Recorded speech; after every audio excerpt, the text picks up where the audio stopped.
Vraiment, quand le moment a commencé, ce n'était pas du tout facile. Et ils étaient assis, ils ne savaient pas qu'est-ce qui allait arriver dans la commune de Dassa. C'est les rumeurs qu'ils ont entendues qu'il y a des gens armés qui vont venir attaquer le village de Dassa. Ces gens armés-là, c'est qui? Ils ne savent pas. Mais ces gens armés l'ont dit qu'ils ont besoin du chef. Et ils ont besoin du chef, l'imam. Ils ont besoin même des autorités. Bon, qu'est-ce qu'ils ont fait? Ils ne savent pas. Donc, il y a l'armée qui est venue déjà se poster sur place. Avant que l'armée n'arrive, les gens ont cru que c'était ces gens-là. Après cela, ils ont vu que c'est l'armée burkinabé qui était là. C'était pour sécuriser la commune. Mais ils n'étaient pas en nombre. Donc, un temps donné, ils ont vu des gens qui se sont séparés, c'est-à-dire ils ont pris la commune là en plusieurs parties.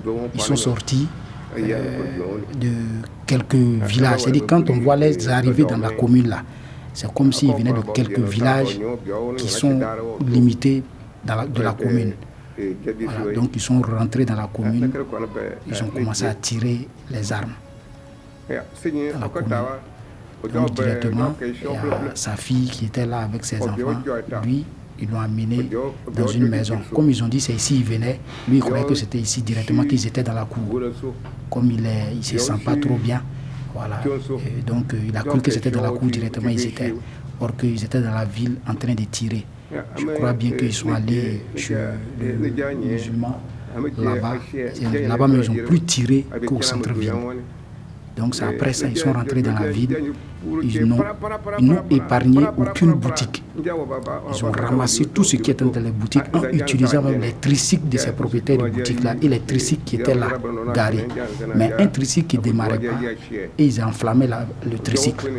Mais ce qui démarrait, ils ont chargé tous les produits qui sont dans les différentes boutiques, ils ont chargé ça dans les tricycles et ils ont pris la direction d'un village qui s'appelait Farba. Donc ils ont pris cette distance-là. Et ils ont poursuivi même jusqu'à un monsieur, aller jusqu'à chez lui, démarrer lui-même sa voiture parce qu'il est sorti, il est rentré chez lui. Quand il a vu qu'il commençait à tirer, il est rentré chez lui, ils ont démarré sa voiture, ils sont partis, ils ont brûlé même ses bennes. Voilà. Et ils ont brûlé assez de boutiques, ils ont brûlé assez de tricycles, ils ont brûlé assez de motos. Donc quand ils sont repartis, ils sont arrivés dans ce village Farba là, ils sont restés là-bas en demandant à la population de Farba qu'ils vont rester là-bas, qu'ils vont faire quelques heures là-bas, mais ils ne vont pas leur faire du mal. Ils vont rester avec eux. Voilà. Donc, ils ont mangé tout ce qu'ils ont eu à prendre ici, dans les différentes boutiques là. Ils ont mangé, ils n'ont pas pu finir. Et ils ont laissé ça, ils ont donné ça aux propriétaires où ils ont logé. Ils ont laissé le reste là-bas et ils sont partis. Même ceux qui étaient là-bas n'ont pas pu finir ce qu'ils ont laissé. Mais ils sont repartis, on ne sait pas où. Voilà. Et c'est après ça, quelques moments plus tard, ils sont encore revenus dans le village. Dans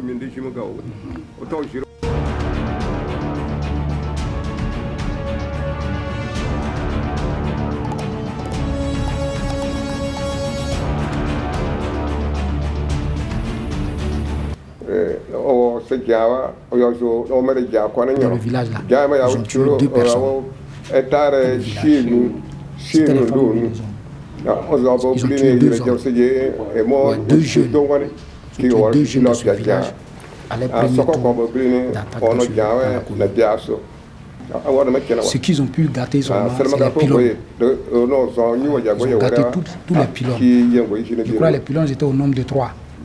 Donc, aux bases, on a gâté tous les 3 pylônes des 3 réseaux.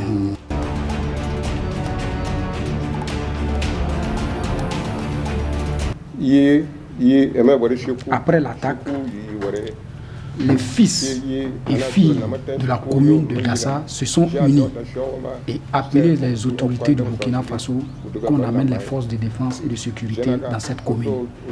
Et immédiatement, ils ont dépêché l'armée ici à Dassa. Quand l'armée est arrivée, l'armée a fait tout ce qu'il pouvait faire pour reconquérir le territoire. Rapidement, leur première question, ils ont dit mais le chef du village est où? Que le chef du village, ils l'ont amené à Koudougou. De là, Ils ont dit, bon, eux déjà, ils ont déjà fait quelque chose.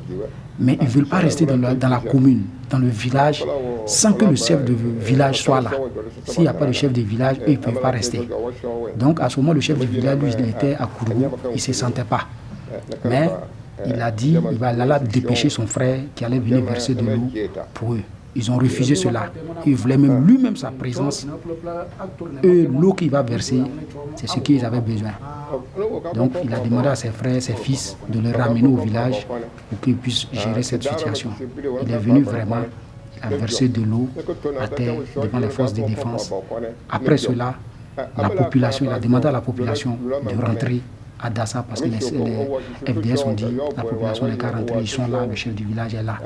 Donc quelques-uns ont commencé à rentrer, mais beaucoup de gens se posaient des questions. Est-ce que c'est vrai que le chef est là? Et lui-même, il a donné des consignes, il a amené ses frères, ses fils, a dit à tout le monde, la population, de rentrer parce que lui-même il est là, il est chez lui à la maison. Il y a d'autres même qui l'ont appelé, je crois bien. Donc il l'a appelé, voir si c'est vraiment réellement c'est lui qui a donné l'ordre, qu'il n'y a pas de problème. Il a dit oui, c'est vrai, c'est lui qui a donné l'ordre. Et depuis ce jour, il y a la paix. Lui, il est retourné à Kourou se soigner. Après, c'est le lancer appel encore. Il faut que le chef du village soit là avant qu'eux-mêmes s'installent normalement. Parce que sans lui, ils sont comme ils n'ont pas quelqu'un près d'eux.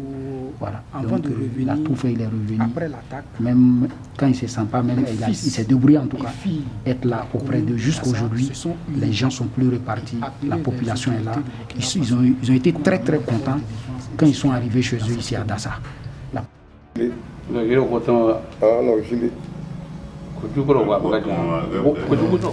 Vraiment, les activités ici, les activités depuis qu'ils sont revenus, les activités se poursuivent. Par exemple, dans les différentes boutiques, au marché, les activités se poursuivent. Mais il y a des villages ici, au moment où ils ont chassé la population de Dassa ville, il y a des villages aux alentours de Dassa ville que les gars n'avaient pas chassé. Donc actuellement, or que c'est dans ces villages-là que la nourriture quittait. Le mil, sorgho, voilà, c'est dans ces villages, l'arachide, c'est dans ces villages-là, tout ça quittait, l'élevage même.